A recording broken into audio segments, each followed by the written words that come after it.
Il se passe quelque chose d'exceptionnel dans mes commentaires. Des centaines, puis des milliers d'entre vous me racontent la même histoire. Vous gardez vos vieilles voitures, celles d'il y a 20 ans, et vous refusez activement d'en acheter une neuve. Non pas par manque de moyens, mais par refus. Vos témoignages sont implacables. Je lis. Ma Passat de 2004 à 400 000 km. Je peux tout réparer moi-même. Une neuve casserait à 100 000 et la réparation du calculateur coûterait 5 000 €. Un autre résume le sentiment général. Je conduirai mon vieux diesel jusqu'à ce qu'on me l'arrache des mains une fois mort. Soyons clairs, ce n'est pas de la nostalgie, c'est une rébellion. Une rébellion silencieuse contre la voiture moderne. Et les chiffres vous donnent raison. Pendant que les ventes de voitures neuves s'effondrent, le prix des occasions de 20 ans, lui, a grimpé de 40%. Vous choisissez la simplicité contre la sophistication, la fiabilité contre la technologie et la liberté contre la surveillance. Le secret le mieux gardé de l'industrie automobile est en train d'éclater au grand jour. Leurs voitures modernes sont devenues si complexes, si fragiles, que le marché tout entier préfère massivement rouler en 2004. Après ma dernière vidéo, celle sur ces voitures conçues pour casser juste après la garantie, la section commentaires a explosé. Mais ce n'était pas seulement des plaintes, c'était des déclarations d'indépendance. Des centaines d'entre vous m'ont écrit, noir sur blanc, qu'ils garderaient leur vieille voiture pour toujours. Pas comme une solution temporaire, comme un choix délibéré. Les chiffres officiels ne font que confirmer ce que vous vivez. L'âge moyen des voitures sur les routes européennes est passé de 8,4 ans à 12,1 ans. Mais cette moyenne, elle cache la vraie histoire. La vraie histoire, c'est ce que vous appelez la zone idéale, l'âge d'or. Un commentaire, qui a reçu à lui seul 2400 likes, l'a résumé mieux que personne, 2000 à 2005, le pic de l'automobile. Assez complexe pour être confortable, assez simple pour être réparable, assez fiable pour durer quasiment une vie. Si vous gardez une voiture de cette époque, vous ne faites pas que participer à un mouvement. Vous êtes en train d'écrire le manuel de l'indépendance automobile. Le premier pilier de cette rébellion, c'est la simplicité magnifique de ces machines. Ce n'est pas une abstraction, c'est cette Golf de 2003 que vous réparez vous-même avec une simple boîte à douille.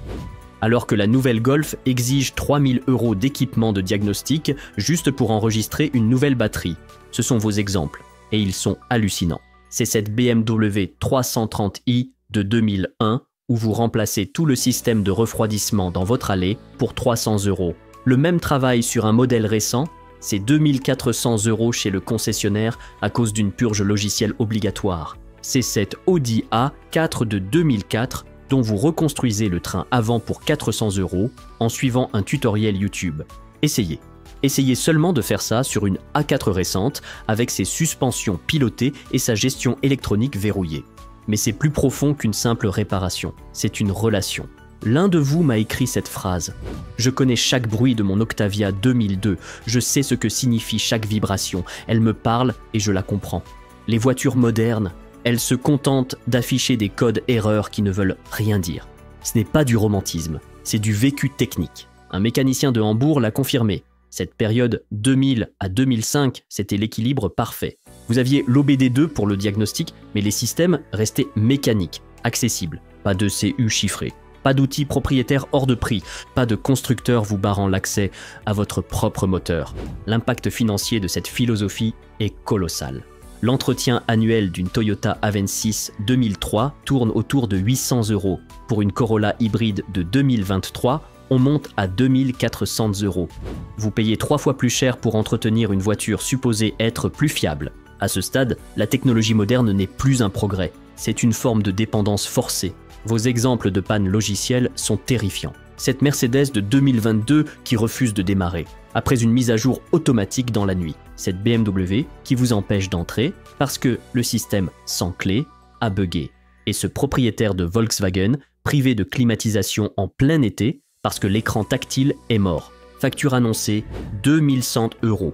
Pour remplacer un écran qui a remplacé 3 boutons physiques. C'est là que votre colère explose. Vous l'avez dit sans détour. Je ne veux pas d'une voiture qui a besoin de mises à jour. Je veux une voiture qui marche. Et surtout, ma voiture ne doit pas devenir un abonnement. C'est une machine, pas un compte Netflix. Mais si le logiciel vous force à la dépendance, il permet aussi quelque chose de bien plus grave, la surveillance. C'est le point qui a déclenché le plus de colère dans vos retours. Vous me parlez de cette voiture de fonction récente qui enregistre tout. La vitesse, la position, les freinages, jusqu'à la durée de votre pause déjeuner. Et vous concluez par cette phrase, si simple et si puissante, « Ma Passat 2004, elle, ne m'espionne pas ». Les assureurs vous proposent des réductions pour suivre votre conduite. Et votre réponse est unanime. « Ma vieille voiture ne peut pas être traquée. Ça vaut plus que n'importe quelle réduction. » Puis vient le racket, le vrai, les options, sous abonnement, BMW qui vous réclame un paiement mensuel pour activer les sièges chauffants déjà installés dans la voiture, Mercedes qui veut vous facturer pour débloquer l'accélération, Audi qui exige un abonnement pour connecter un simple téléphone. L'un d'entre vous l'a résumé d'une phrase « J'ai acheté la voiture, elle est à moi, mais apparemment je ne fais que louer les options. C'est pour ça que je garde ma 2005. Tout est à moi, définitivement. » Un ingénieur logiciel est même intervenu pour donner un ordre de grandeur. Une voiture moderne, c'est plus de 150 millions de lignes de code. Windows 10, c'est 50 millions. Votre voiture est devenue, littéralement, 3 fois plus complexe qu'un système d'exploitation de bureau. Une complexité absurde, quand son but premier est simplement de vous transporter de façon fiable. Et c'est là que vos témoignages démolissent 20 ans de marketing. Ingénierie allemande avancée, fiabilité japonaise moderne, des slogans. Les voitures récentes ne sont pas plus fiables. Ce sont des bombes à retardement couvertes juste le temps de la garantie. Et vos exemples sont un réquisitoire. Je lis ma Passat 2003 à 467 000 km, moteur et boîte d'origine. Et juste en dessous, la Passat 2019 de mon voisin, nouvelle boîte DSG à 61 000 km. Un autre, ma Honda Accord 2005, 382 000 km, zéro consommation d'huile. Son opposé moderne, le CR-V 2023 de mon frère, il boit 1 litre d'huile tous les 1000 km. Et Honda ose répondre que c'est normal. Le schéma est toujours le même. Les anciennes voitures franchissent les 300 000, 400 000, 500 000 km avec un entretien basique. Les voitures récentes subissent des pannes majeures, avant même les 100 000. Un mécanicien l'a expliqué sans détour. Les moteurs modernes sont conçus pour les normes d'émission, pas pour la durée. Ils tournent plus chaud, avec des huiles plus fines, des tolérances plus serrées. Les moteurs du début des années 2000 étaient surdimensionnés. Les moteurs actuels sont optimisés jusqu'à l'os. Et puis, il y a le diesel. Pour vous, ce n'est pas un moteur, c'est presque une religion. Des dizaines d'entre vous s'accrochent à leur vieux diesel pour une raison simple, ça ne meurt pas. Le refrain est constant. Mon 1.9 TDI de 2004 est increvable. 500 000 km et il tourne. Comparez ça au diesel moderne, étouffé par les FAP, l'AdBlue, les vannes EGR, des systèmes qui coûtent des milliers d'euros dès qu'ils s'encrassent. Mais l'argument final, l'argument qui anéantit 2 décennies de marketing, il ne vient pas d'un mécanicien, il vient des assureurs eux-mêmes. L'un d'entre vous a déterré ce chiffre. Selon leurs propres données, les voitures fabriquées entre 2000 et 2005 ont 60% de pannes mécaniques, déclarées en moins que les voitures sorties entre 2019 et 2024. Laissez-moi répéter, les voitures de 20 ans tombent moins en panne que les voitures de 5 ans. Ce n'est pas du progrès, c'est une régression, et c'est précisément là que votre colère devient politique. Parce que vous avez compris, si la voiture neuve n'est objectivement pas meilleure, la seule façon de vous la vendre, c'est de vous forcer à l'acheter. Et cette force, elle a un nom, ZFE, les zones à faibles émissions. C'est là que l'hypocrisie vous frappe en plein visage. L'un de vous l'a formulé parfaitement. Ma voiture de 20 ans, qui existe déjà, serait soi-disant pire pour l'environnement que de fabriquer une voiture neuve avec des batteries venues de Chine. Votre conclusion est sans appel. Ce n'est pas de l'écologie. C'est forcer la consommation. Les histoires que vous remontez des grandes villes racontent toutes la même chose. Paris qui bannit les diesels d'avant 2006, Stuttgart qui bloque les véhicules Euro 4, Amsterdam qui planifie l'éradication du thermique, le message que vous recevez est limpide. Ils sont en train d'éliminer nos voitures fiables juste pour nous pousser à nous endetter pour des voitures neuves moins fiables. Sauf que vous ne lâchez pas. Vous trouvez des parades. Certains immatriculent leur voiture en collection pour contourner les règles. D'autres convertissent leur moteur au GPL pour le rendre conforme. D'autres, plus radicalement, choisissent de vivre hors de ces zones, juste pour garder leur liberté de rouler. Et puis, il y a cette remarque, la plus dure, la plus lucide. Les gens riches roulent dans des Range Rover tout neufs qui consomment plus que ma Golf 2004. Mais c'est ma voiture qui est interdite, pas la leur. Et cette conclusion terrible, Ce n'est pas une histoire d'émission. C'est une guerre sociale. Mais au-delà de la colère, ce qui transparaît de tous vos messages, c'est la fierté. Vous ne parlez pas seulement d'économiser de l'argent. Vous parlez d'indépendance, de compréhension, d'un lien.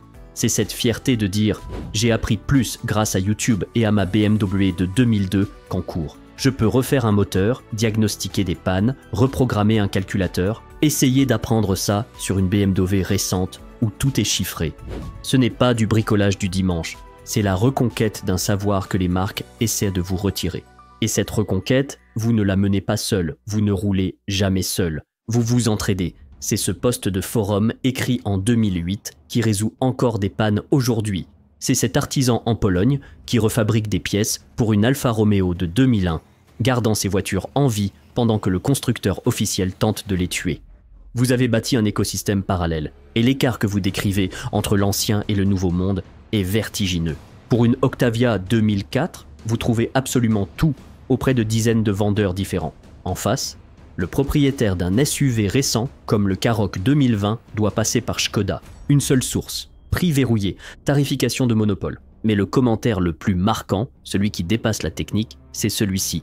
Travailler sur ma vieille voiture est une thérapie. C'est logique, mécanique, honnête. Si quelque chose casse, il y a une raison. Les voitures modernes sont des boîtes noires déprimantes. Quand ça tombe en panne, personne ne sait pourquoi. L'ordinateur dit juste « remplace tout ». C'est exactement ça, la maîtrise contre l'obscurité. Et c'est là que vos arguments économiques deviennent impossibles à contester. Garder une vieille voiture, ce n'est pas un peu moins cher, c'est radicalement moins cher, au point de changer une vie.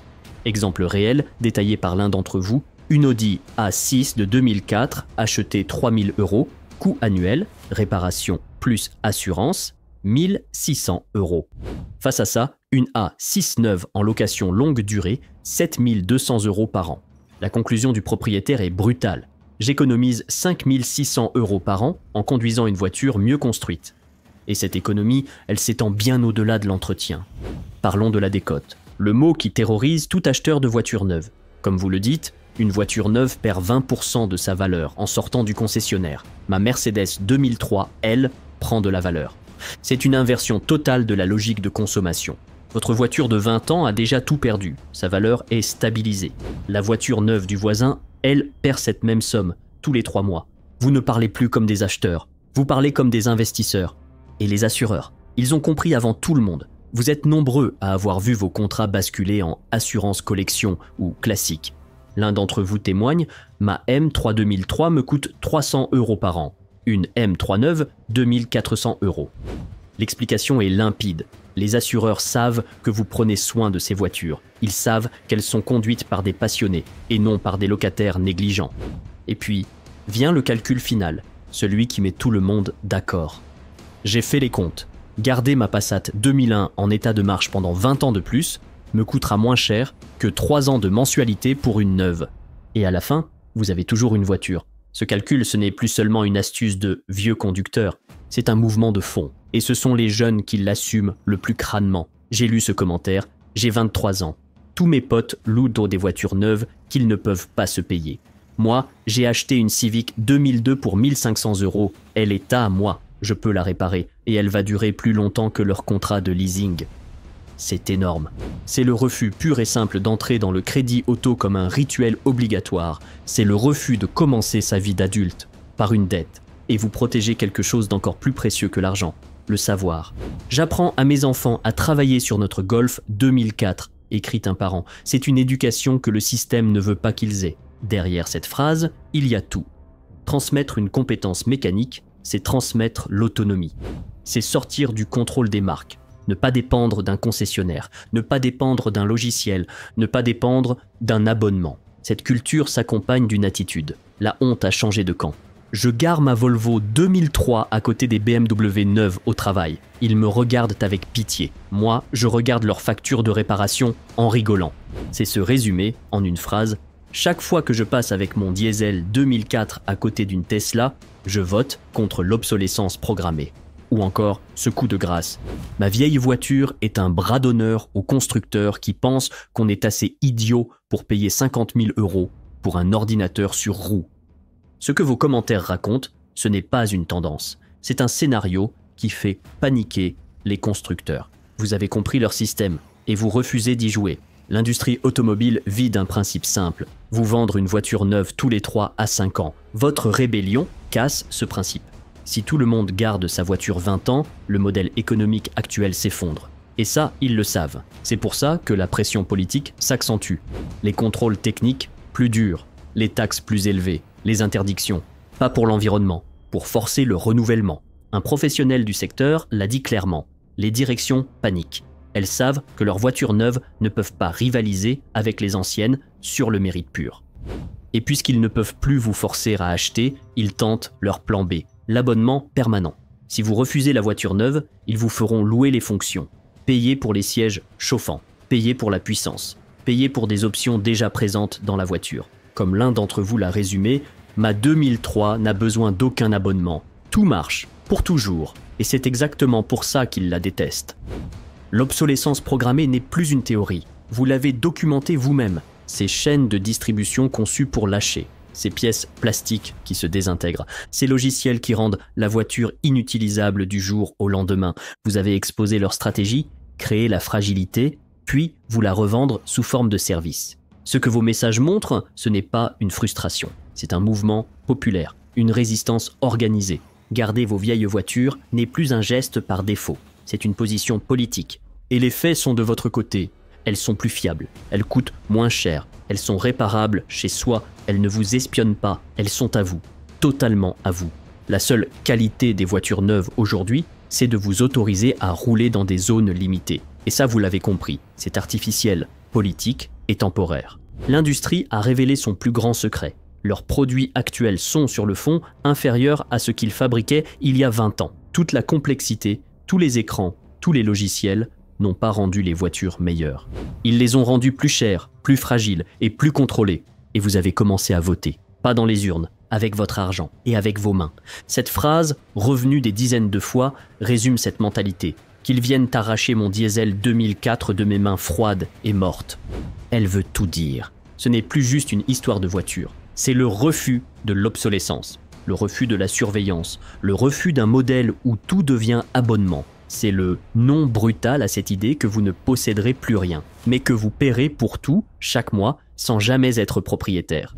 Votre révolution des 20 ans n'est pas un culte du passé. C'est un acte de légitime défense contre une industrie qui veut décider quand il est temps pour vous de vous réendetter.